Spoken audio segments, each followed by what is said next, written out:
A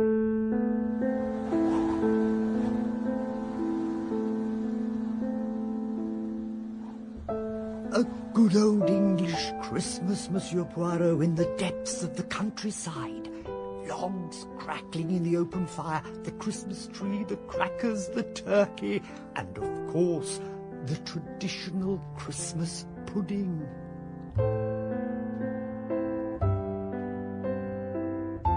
We present John Moffat as Hercule Poirot in Agatha Christie's The Adventure of the Christmas Pudding.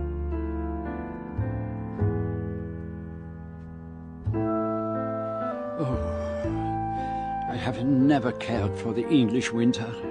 It is cold and damp and dark. Over the years I have learned that the only way to survive is to shut myself up in my apartment with the radiators turned up and draft excluders everywhere. So you can well imagine my horror when Mr. Jesmond, that most polished and discreet of diplomats, actually proposed that I should spend Christmas in an English country house. Parts of it actually date from the 14th century. No, in the winter I do not leave London, except perhaps for Egypt or the Riviera. I do not think you quite appreciate what a very serious matter this is. The future of His Highness, and indeed of his entire country, rests in your hands. By Mr. Jesmond's side sat an olive-skinned young man who gazed down at his well-polished shoes with an expression of the utmost misery. Let me, to employ a rather tiresome phrase, put you in the picture. His Highness, as I'm sure you are aware, is the only son of the ruler of a state whose interests have always accorded with those of Great Britain. Recently, the country has been passing through a period of some unrest, led by factions opposed to westernization. A public scandal would inevitably play into the hands of the forces of disorder and revolution. His Highness has my heartfelt sympathy, but what has this to do with... His Highness has recently become engaged to a young woman of his country, and on the occasion of their marriage, she is to be given a precious ruby, centuries old, known as the Heart of Fire. The Heart of Fire? I believe I have heard of it. A month ago, His Highness came to England to take the ruby to Cartier's so that it could be given an appropriate setting. Unfortunately, at a cocktail party, he happened to meet a rather attractive young lady, and he decided to have, as I think you put it, one last fling. Precisely, Monsieur Poirot. As a reward, she was to be given a diamond clip from Cartier's, which she would choose when he called there to collect the Heart of Fire. And the young lady perhaps happened to notice the legendary ruby. Oh, yes. She was fascinated by it. And she asked if I would permit her to wear it, just for one evening. And you agreed, Your Highness? Oh, how could I refuse her? We went out to a nightclub, we danced, and we were very gay. And then she left our table to powder her nose. And she did not return? She did not return. And did you call in the police? Oh, no. Why not? They can be very discreet, the police, and they are better equipped than I am to carry out an investigation of this kind. It is quite out of the question. If we involved the police, it would inevitably result in proceedings in court. His Highness is very young. It would be a great pity if his whole future were to be blighted for one youthful indiscretion. Have there been any notes of ransom, any suggestions of blackmail? Nothing. The girl and the ruby both seem to have vanished into thin air. And you wish me to recover it, this ruby? I need hardly tell you how greatly your cooperation would be appreciated in the highest quarters. There is just one thing. Perhaps I am being excessively stupid, but I do not see the connection between the theft of this ruby and my having to spend Christmas in a drafty old manor house. Oh, there will be no drafts at Kings Lacey, I assure you. There is all-fired central heating and a splendid hot water system. Radiators in every bedroom. You may even find the house too warm. No, that is most unlikely. But I still do not understand. Why am I to go there? Well, you see, Monsieur Poirot, when the young lady was in His Highness's apartment, he just happened to overhear... She had no idea I was there. She thought I had gone out. Of course, His Highness did not intend to eavesdrop. And I heard her say on the telephone the words, Kings Lacey, December 21st. And was she giving someone this information, or was she being instructed to go there? I do not know. It is not very much to go on. It may have nothing to do with the theft of the ruby at all. Ah, but there is something more. I have been informed that a young man who has a keen interest in the international jewel market is spending Christmas at Kings Lacey, a Mr. Lee Whitley. And what is the name of this young lady? I didn't learn her name. And do you have a photograph? I am afraid not. But she has blonde hair and is about 4 inches shorter than me. Please say you will go to Kings Lacey, Monsieur Poirot. But how am I to explain my presence there? Oh, that can be managed very easily. I've arranged for a mutual friend, Edwina Morecambe, to tell the Lacys that the celebrated detective, Hercule Poirot, wishes to savour the joys of an old-fashioned English Christmas. They will be delighted to welcome you. I can't see why Edwina wants to wish a foreigner on us for Christmas. If she's so keen on the idea, why can't she have him? Because, as you know very well, Edwina always goes to Claridge's for Christmas. We wish you a Merry Christmas. We wish you a Merry Christmas. We wish you a Merry Christmas and a Happy New Year. Mr. Jesmond had done his work very thoroughly. On my arrival at Kings Lacey, I was welcomed into the house by the grandchildren singing. A huge Christmas tree, fantastically glittering with brightly coloured glass decorations, stood in the hall. In the drawing room, where the temperature was a reassuring 68 degrees, Mrs. Lacey was seated by one of the great mullioned windows, engaged in hemming dishcloths. An old-fashioned Christmas.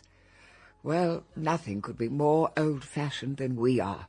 My husband likes everything to be just as it was when he was a boy of 12 years old and used to come here for his holidays. All the same old things. The Christmas tree and the stockings hung up and the oyster soup and the turkey, 2 turkeys, 1 boiled and 1 roast, and the plum puddings with the rings and the bachelor's button. No, pardon, madame, but I do not quite... Oh, they're silver charms, cooked inside the pudding.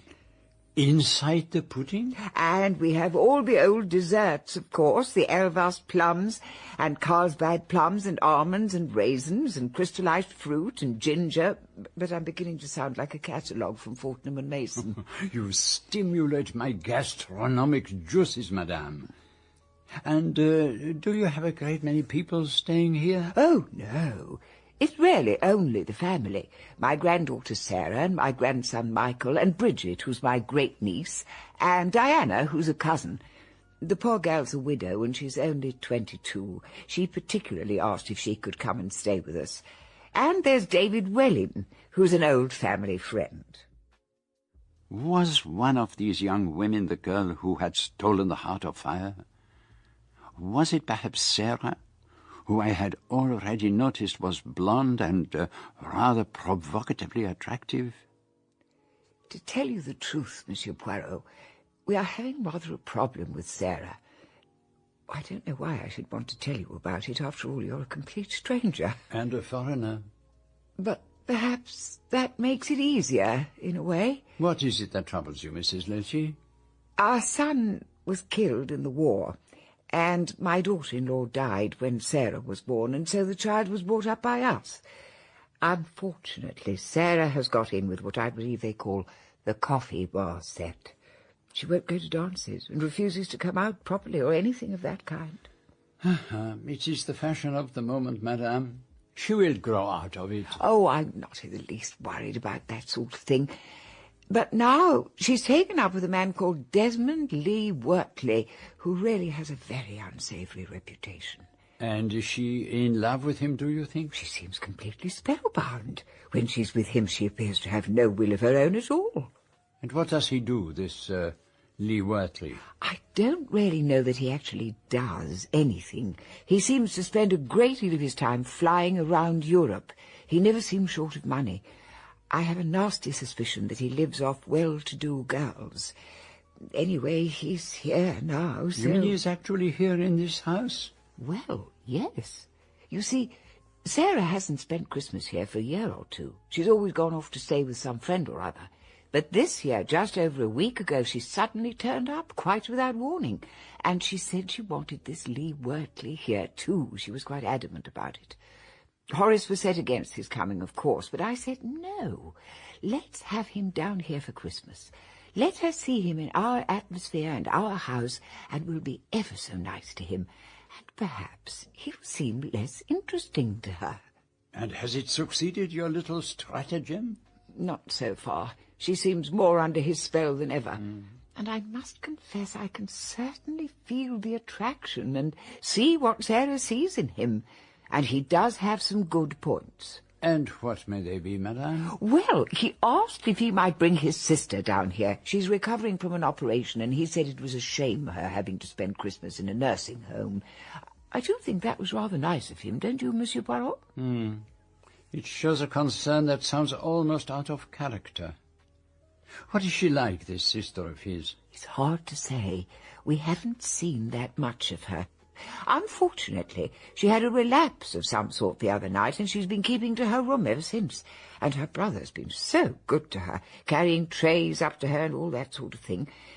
But even so, I don't want Sarah to marry him. No. From what you say, it would be a disaster. But there are the Waits. The Waits? The carol singers. Horace insists on having them in every Christmas Eve. Let us go down, Monsieur Poirot, and I will introduce you to everyone. It was a scene like an old-fashioned Christmas card, with the singers grouped in front of the tree, while the young people darted about hanging up holly, putting branches of laurel behind the pictures. I had no idea anything so idiotically archaic still went on. How you can stand it all is beyond me. Desmond Lee Wortley wore a fisherman's jersey and tight black jeans. His hair was long and unkempt, and it seemed doubtful whether he had shaved that morning. Oh, I rather enjoy it all. Of course, it's old-fashioned and all that, but it's rather fun, isn't it? Sarah Lacey seemed tense and nervous. Could it have been my presence there that made her so ill at ease? Bravo! That was simply splendid. Now, come along to the kitchen, all of you. I'll find you something to keep the cold out before you set off again. Look, sweetie, why don't we sneak off to Market Ledbury, have a drink at the White Hart? There's a limit to how much Christmas cheer I can stomach. I was quite enjoying it all. You must be kidding. You can't possibly enjoy all this sentimental tosh. It's like something out of Dickens.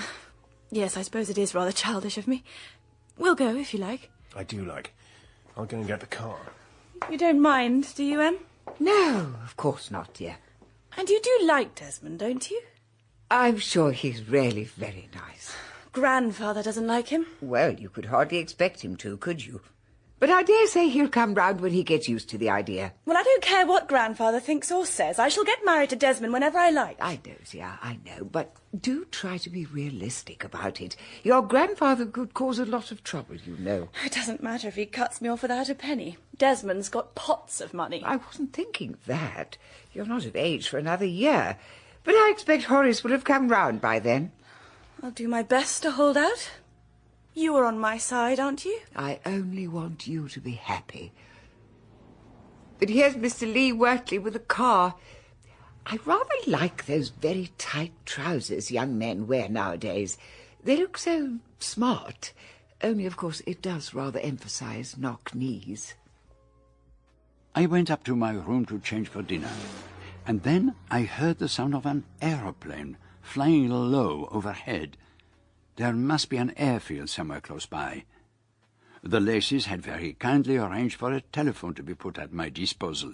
It was understood that the famous detective was engaged upon a case, and I thought it was time to share my thoughts with Mr. Jesmond. Sarah Lacey? But Edwina told me she was a perfectly enchanting girl. Even perfectly enchanting girls, Mr. Jesmond, can sometimes go astray.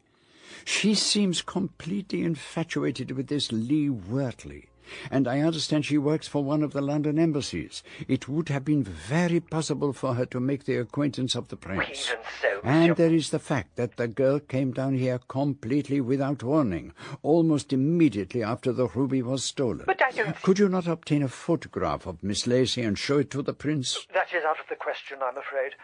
He's staying as a guest at Sandringham. Do you suspect no one else, Monsieur Poirot? There is this mysterious sister of Desmond Lee Wortley. She intrigues me, I must admit. Why does she insist on remaining in her room? But surely he didn't have to drive the girl all the way down to Kings Lacey. She could simply have handed the ruby over to him in London. Clearly there is something in this business that I do not understand. Surely by now one of these young ladies must have given Lee Wortley the ruby. Then why does he remain? Particularly with Hercule Poirot in the house. You are hardly a man to pass without notice. And there is something else. I have discovered that there is an airfield close by. It would provide him with an easy means of escape to the continent. Find out, I beg you, its exact location. I will see that it's kept under constant surveillance. And now tell me, how are you enjoying your English Christmas? I settled myself in a quiet corner of the library to await the dinner gong. There was a high back to my chair, and when Bridget and Michael came in, they had no idea that I was sitting there, listening to their every word. It's going to snow, all right. I bet we have a couple of inches by tomorrow evening. I've been hoping and praying we might have a white Christmas. We could build a snowman. And make it look like Monsieur Poirot. I think there's a big black moustache in the dressing-up box. I've got a much better idea. Why don't we put on a show for him? What kind of a show? We could arrange a murder for him, make him feel at home. A body in the snow with a murderer's footprints. I'll be the body. It's got to be a girl. A beautiful girl lying lifeless in the snow. And I can wear my red pyjamas. Red pyjamas won't show bloodstains, and we've got to have bloodstains. They've got white facings. We can daub the blood on them. But we'd better not do it tomorrow. I don't think Grandfather would like us to muck up Christmas Day. Or Boxing Day, then? Yes, that would be perfect. It'll give us time to arrange it all and to find some props. I wonder if Grandfather would mind if we borrowed one of his daggers. Dinner that night was mercifully light, for everyone was fully occupied in completing the preparations for the following day. Christmas presents had been laid out beneath the tree, and a bough of mistletoe hung from the ceiling. It's all so childish, as if kissing needed encouragement.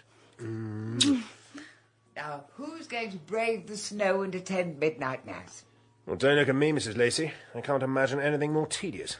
Come on, Sarah. Let's see if we can find a few records to dance to, if there are any that aren't positively antique. Are you going, Em? No, I've still got the stockings to do. But Bridget and Michael are going, and David and Diana. Are you sure you don't want to go? Come on, Sarah. No. That's all right. I'll stay here with Desmond.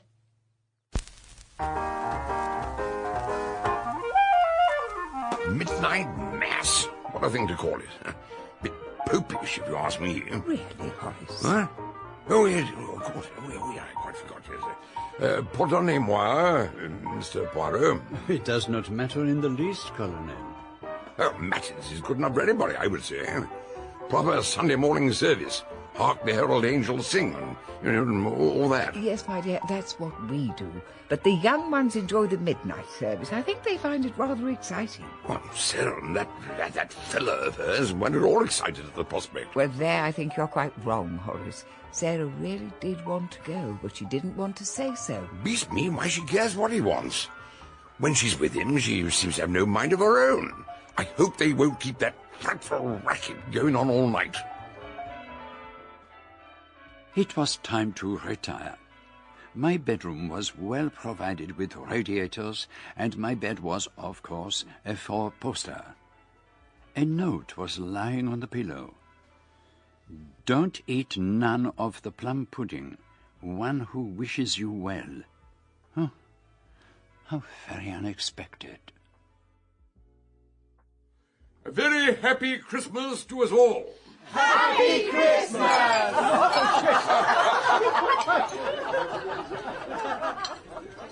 Christmas dinner exceeded all my expectations. It was indeed an experience formidable. The fireplace was ablaze with enormous logs, and in the center of the dining table was a pyramid of holly surmounted by a figure of Father Christmas holding a sprig of mistletoe. As I had been promised, there was oyster soup and turbot and 2 enormous turkeys with chestnut stuffing. And now it is time for the Christmas pudding. Oh, come on, Michael, the Christmas pudding! I do hope old Peveril will be able to manage it all right. He's carried in the pudding every year that I can remember, and he regards it as his right. He's well over 80 now, and his hands and knees do shake so. Here he comes, and I'm keeping my fingers crossed. Oh, but it is on fire. Of course it is, Monsieur Poirot. Thank you, Peveril. You can leave the rest to me. Happy Christmas, Mum. And a very happy Christmas to you, Peveril. Happy Christmas! You have to make a wish before the flame dies down. Quick, Monsieur Poirot. But what was I to do? Suddenly, I remembered the note that had been left on my pillow. Was the pudding poisoned? But my portion could not possibly have been different from everyone else's. I looked around me. Lee Wortley was eating with evident enthusiasm. I could hardly refuse. Go on, Mr. Poirot. It won't bite you. I raised a spoonful of pudding to my mouth and tasted it. It was delicious. Mrs. Ross has certainly excelled herself. Much the best we've ever had. I was about to eat another mouthful when something fell from my spoon onto my plate. You've got one of the lucky charms, Monsieur Poirot. May I see? Of course, mademoiselle. Oh, it's the bachelor's button. Monsieur Poirot's got the bachelor's button. It means that you're always going to be a bachelor, Monsieur Poirot. My dear young lady, I have been a bachelor for many long years, and it is unlikely that I shall change now. Confound it, Emmeline. Why on earth did you let Mrs. Ross put glass in the pudding? Glass? What on earth are you talking about? There. You see, might have broken a tooth or swallowed the damn thing. Huh? Got appendicitis. But what is it, Horace? It's a bit of red jewellery or some sort. Could it have come out of a crack? Huh? You permit that I take a look at it, Colonel? What? Yeah, well, of course. Yes. Go ahead. The light gleamed from the stone's facets as I turned it about. It was the Prince's ruby, the heart of fire. Somewhere around the table a chair was pushed sharply back and then drawn in again, but I could not be certain whose it was. It's beautiful. Is it real? Don't be an ass, Bridget. If it was real, it'd be worth thousands and thousands of pounds. I glanced round the table, but Sarah was examining a charm she had found, and Desmond Lee Wortley was gazing out of the window. I dropped the stone into my pocket. The older members of the family crept upstairs for a greatly needed siesta, but I wanted to find out about that Christmas pudding, and I made my way to the enormous old-fashioned kitchen to pay my compliments to Mrs. Ross. I'm glad you enjoyed it, sir. Enjoyed it? But you are a genius, Mrs. Ross. Never have I had such a wonderful meal. And the Christmas pudding, magnifique. Oh. That must have been a homemade recipe, surely, not a bought one. That's most perceptive of you, sir. For years, Mrs. Lacey has had her puddings delivered from a London store. But this year, somewhat must have gone wrong with the order, and by the time she had realised what had happened, it was too late. "Oh, Mrs. Ross," she says, "do you think you could help us out?" Well, this was only just before Christmas, and a good pudding ought to be made weeks before, and then allowed to wait. So when did you actually make the pudding, Mrs. Ross? 4 days ago, sir. But I still kept to the old custom.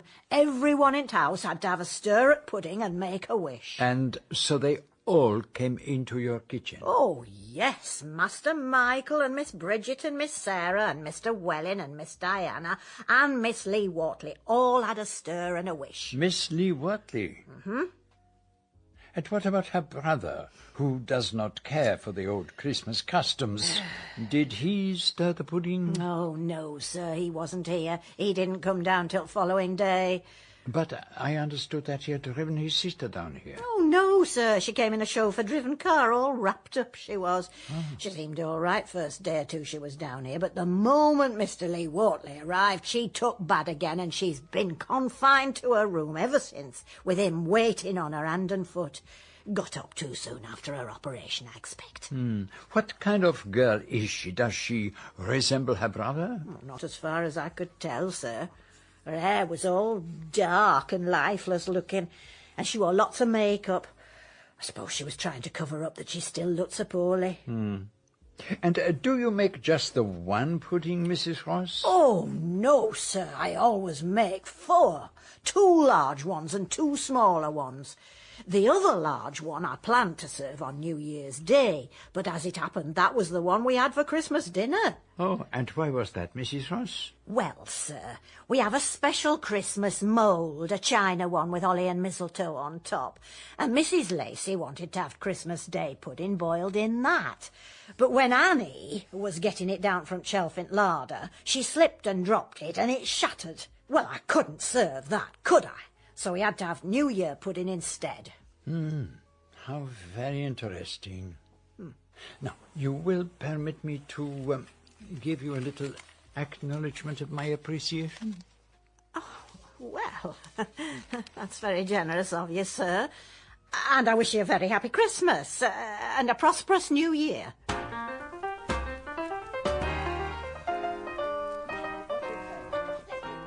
While the younger people played parlour games, I sat quietly in a corner for much of the evening, although I did have a little of the Christmas cake and the cold supper. A cup of coffee for you, Monsieur Poirot. It was so uncharacteristic of the sullen and unobliging Desmond to bring me a cup of coffee that I was immediately on my guard. While his attention was distracted, I changed my cup for that of David Wellin. It would do him no harm to have a very sound night's sleep. You're looking very thoughtful, Monsieur Poirot. It is the Christmas pudding that I consider... You found it a little heavy, perhaps? Oh, no, madame. Every mouthful was a positive delight. I do not speak gastronomically. I consider it significant. It is an essential part of the old Christmas. I hope you sleep well, Monsieur Poirot.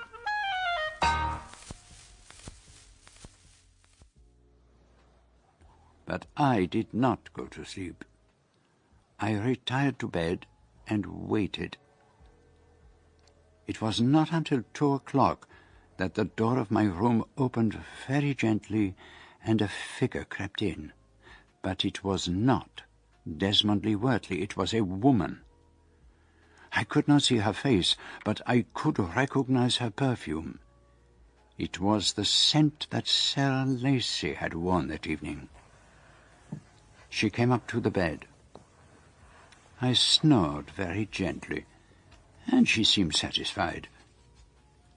By the light of a tiny torch, she began to examine the objects on my dressing table, my wallet, my address book, and then she turned her attention to the pockets of my clothes. And then she came back to the bed again. And, to oblige her, I snored a little more. She slid her hand under my pillow and found nothing. And then she left the room, and at long last, I went peacefully to sleep. Monsieur Poirot! Monsieur Poirot!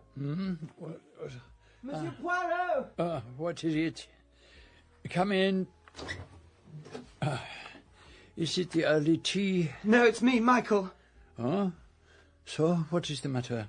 I think something rather awful's happened. Tell me. What is it? It's Bridget. She's lying outside in the snow. She doesn't move or speak. I think she might be dead. I think somebody's killed her. Oh, mon pauvre enfant. Lead the way. I will follow. There, you see? What do you think, Monsieur Poirot? Oh, mon Dieu. 'Tis like something on the stage. Yes, it doesn't seem real somehow, does it? And do you see the footprints? Yes, we must be careful not to disturb the footprints. That's why I wouldn't let anyone go near until you'd seen her. I thought you would know what to do. All the same, first we must see if she is still alive. Now stay here. I will approach from the other side so as not to disturb the footprints. They are very clear. The footprints of Bridget and a man going out together to the place where she lies, and then the man's footprints come back, but the girls do not. They must be the footprints of the murderer. Exactly. A long, narrow foot with a rather peculiar type of shoe. Now, who have I seen wearing shoes that would make that kind of print? What on earth's going on? What's happened to Bridget? It looks as if she's been... Yes. It looks like murder, does it not? But who on earth would want to kill her? It's unbelievable. There are many things that are unbelievable. Now, let me see. Is this another of your silly stunts? We were just having a bit of a rag, but... Oh, mon Dieu. But it is true. What do you mean? We must send for the police at once. One of you must telephone them immediately. I think it's time to come clean, Monsieur Poirot. We thought we'd lay on a Christmas murder for you, just to make you feel at home.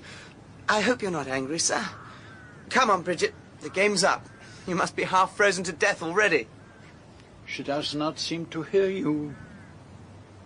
You are certain this is a joke? Yes, of course it's a joke. Oh, come on, Bridget. Stop playing the fool. What's the matter with her? Mr. Lee Wortley, will you please feel her pulse? All right. Do you really want me to? I can't feel anything at all. My God, she really is dead. Yes. Someone has turned the comedy into a tragedy. What do you mean? You see the footprints? The set that go and return bear a strong resemblance to the prints you made coming here, Mr. Lee Wortley. But why the devil should I want to kill Bridget? I wonder. She's clutching something in her hand. What is it? It's that damn thing out of the Christmas pudding. Are you sure? Of course I'm sure. See? You should not have picked it up. Nothing should have been disturbed. But I haven't moved the body, and this thing is evidence. It ought to be taken to the police. I'll go and ring them now. I don't understand any of this. What's it got to do with Desmond? And where does that thing in the Christmas pudding come into it? You do not know, mademoiselle? Of course I don't know. Let us go back into the house. Come, Michael. But poor Bridget... She must remain there until the police arrive. We can do no good by staying out here. That's Desmond's car. Where is he going? To the police station, I suppose. But I thought he was going to telephone. Why did he take the car? He just came rushing into the house. He said something about Miss Bridget being killed, and he had to ring police. He tried phone, but he said the wires must have been cut, and he'd have to drive over there. Give me the telephone, if you please, Mrs. Ross. Oh, here you are, sir. There is nothing at all wrong with the phone. But what are you going to do about poor Miss Bridget? You can't just leave her out in the snow. Come to the window, all of you, and look out into the garden. What do you see? There's nothing there. Has somebody taken her away? You wanted to stage a little mystery, and there you have it. The case of the disappearing body. Do you mean to say you've been having me on all this time? Mrs. Ross, will you be so kind as to take a tisane up to Miss Bridget's room and to assist her to remove the tourniquet on her arm? It must be rather painful by now. Oh, of course, Mr. Poirot. Nice cup of tea. So you knew all along? I heard you planning your little divertissement on Christmas Eve. Last night I went to Mademoiselle Bridget and told her I knew all about it. I asked her if she would play a part for me. She did it very cleverly. She even made the footprints with a pair of Mr. Lee Wortley's shoes. But what's the point of it all? And what's any of it got to do with Desmond? Michael, I think it is time you went to Mademoiselle Bridget to see if she has recovered. I would never forgive myself if she had caught a fluxion de poitrine. Yes, but aren't you going to tell us what all this is about? All in good time. But first I want a word in private with Mademoiselle Sarah. Of course, Monsieur Poirot. Will you please tell me what this is all about? Why did Desmond go rushing off like that? You mean that you really do not know of the theft of a priceless ruby from a young prince by a charming young lady? I haven't the faintest idea what you're talking about. Is this a fairy tale? This pretty young lady has a friend who has carried out several very questionable transactions concerned with the sale of stolen jewellery abroad. He persuades her to steal the ruby from the young prince and then to disappear from circulation by spending Christmas here in this house. He will contrive to get himself invited to Kings Lacey, and the young lady will hand over to him the ruby. And he has an easy way of getting this priceless jewel out of England. There is an airfield only a few miles from the house, and he has his own plane waiting there. Is that not so, mademoiselle? Yes. We were planning to elope. It is a very good way of smuggling a jewel out of the country. Are you trying to tell me that Desmond was just using me? Did he persuade you to steal the ruby for him? No, of course he didn't. I never saw the thing until it turned up in the Christmas pudding. You did not come into my room that night to search for the ruby? Where's Desmond? His car's gone. Oh, Rebecca, what on earth have you done to your hair? Who is this lady? This is Rebecca, Desmond's sister. Has Desmond done a bunk? He has left you, as I believe the phrase is, to carry the can. So, you are the great Hercule Poirot. And you are the beautiful blonde girl who stole the prince's ruby, the heart of fire. And what if I am? If you're planning to run me in, I'll swear that he gave it to me. And that would create a lovely little scandal, wouldn't it, a few weeks before his wedding day? But where's Desmond? By now he will be sitting in his aeroplane waiting to take off. And he's got the ruby with him. The whole deal was that we were to fly to Paris and share the loot between us. He's fooled me, as no doubt he's fooled you too, Sarah. You mean you're not his sister? Sister be damned. Desmond told me to come down to Kings Lacey. He said he'd spun everyone the tale of my having to recover from a serious operation. And because I thought the police might be on the lookout for a dizzy blonde, I put on that ghastly black wig. But when Desmond arrived and told me you would be staying here, Monsieur Poirot, I thought I'd better hide myself away and get rid of the ruby. And so you put it in the pudding that was to be served up on New Year's Day. But then, unknown to you both, there was an accident, and the pudding was dropped on the floor, and so it was the New Year pudding, with the ruby inside it, that was served at Christmas dinner. I wish I could have seen Desmond's face when the ruby turned up on the Colonel's plate. But now the bastard's run out on me, just as he's run out on you, Sarah. I don't imagine you're thinking of turning me in, Monsieur Poirot, so I'd like to get out of this dreary old place as soon as I can. Perhaps you can arrange for a taxi to take me to the nearest mainline station. To think that I actually felt sorry for her, and Desmond was just smuggling his mistress into the house under my nose. What made you so certain I came into your room after the ruby? She was wearing your perfume, mademoiselle. Oh, she asked if she could borrow it. She said she'd left everything in London. But who on earth is this? A stately-looking Daimler was coming up the drive. It contained a very flustered-looking Mr. Jesmond. Oh, the devil's got clean away, I'm afraid. No one bothered to pay much attention to my instructions at the airfield. They were still sleeping off the effects of Christmas night. Me, Wortley must have kept the plane fueled and ready to go at a moment's notice. Oh, damn. He looked so crumpled and woebegone that I took him and led him into the house to meet the Laceys. So the prince has lost his precious ruby forever. 'Tis a great pity, but there is no point in shedding tears over the spilled milk, as your poet says.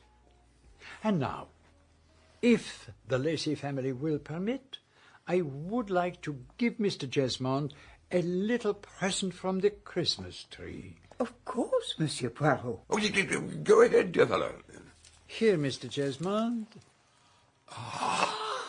And a very happy Christmas. But this is... It glitters prettily in the light, does it not? The Princess Ruby, the heart of fire.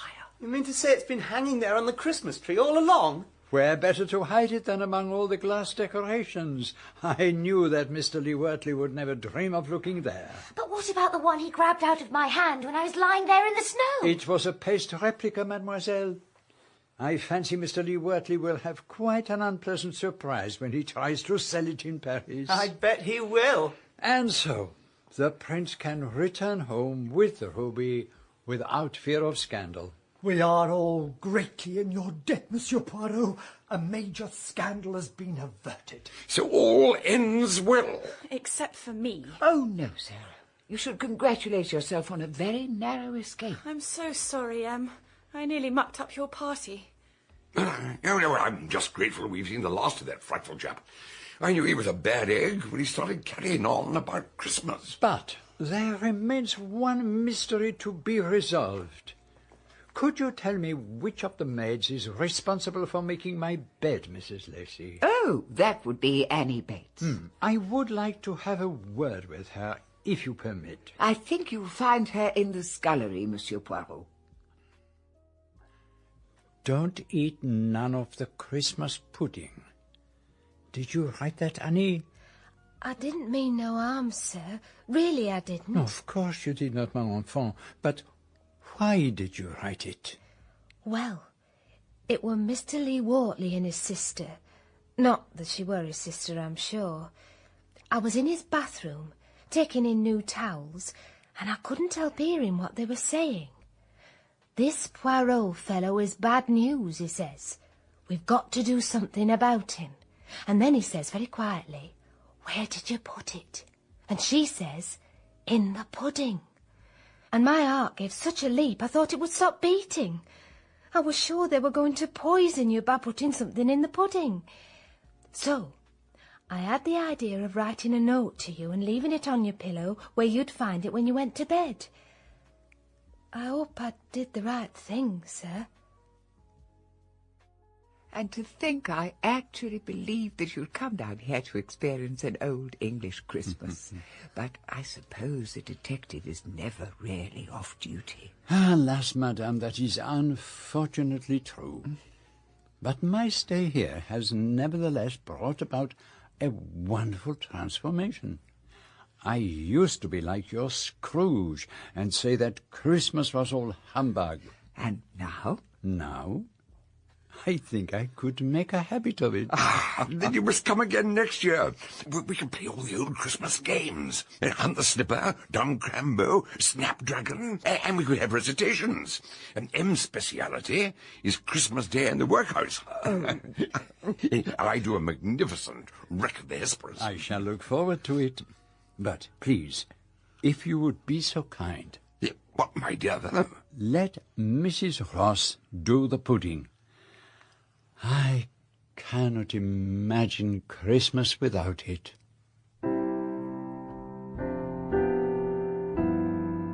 In Agatha Christie's The Adventure of the Christmas Pudding, Hercule Poirot was played by John Moffat.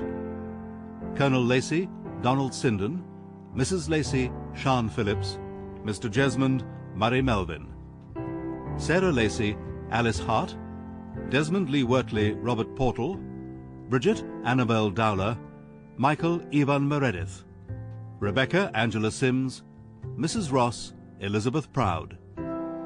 Other parts and the singers were members of the cast. The musicians were Robin Astland, piano. Julian Siegel, clarinet. Steve Watts, bass.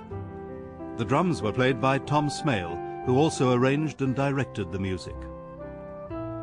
The Adventure of the Christmas Pudding was dramatized by Michael Bakewell and directed by Enid Williams. It is published by BBC Audiobooks Limited.